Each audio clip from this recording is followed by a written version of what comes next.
ଆପଣମାନଙ୍କୁ ସମସ୍ତଙ୍କୁ ନମସ୍କାର କରୁଛି। ନମସ୍କାର।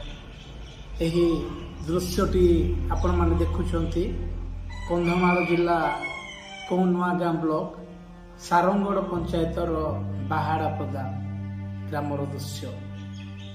ଏହି ଭିନ୍ନକ୍ଷମ ବୃଦ୍ଧା ବାପାଙ୍କ ନାଁ ହେଉଛି ସୁବାସ ବିଶି।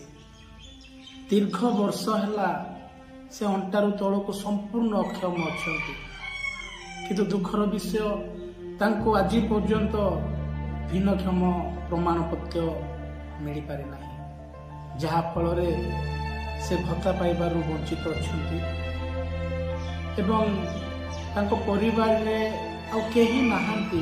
এই 2 ଜଣ କେବଳ ବୃଦ୍ଧା ରହୁଛନ୍ତି।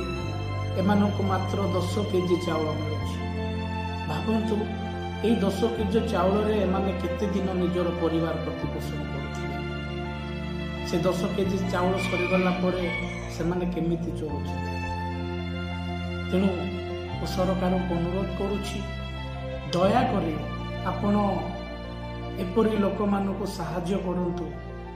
ଅନ୍ତୋଦୟ ଯୋଜନାରେ 35 କେଜି ଚାଉଳ ଦିଅନ୍ତୁ ଏବଂ ଯେହେତୁ ଏହି ଲୋକଙ୍କୁ ମେଡିକାଲ ନେବା ପାଇଁ କେହି ନାହାନ୍ତି, ତେଣୁ ତାଙ୍କ ଘରକୁ ସ୍ୱତନ୍ତ୍ର ଗୋଟେ ମେଡିକାଲ ଟିମ୍ ପଠାନ୍ତୁ ଏବଂ ଯଥାଶୀଘ୍ର ଏହି ବୃଦ୍ଧା ବାପାଙ୍କୁ ଭିନ୍ନକ୍ଷମ ପ୍ରମାଣପତ୍ର ପ୍ରଦାନ କରିବା ସାଙ୍ଗେ ସାଙ୍ଗେ 3500 ଟଙ୍କା ଭତ୍ତା ପ୍ରଦାନ କରିବା ନିମନ୍ତେ ମୁଁ ଆପଣଙ୍କୁ ଅନୁରୋଧ କରୁଛି। ଧନ୍ୟବାଦ।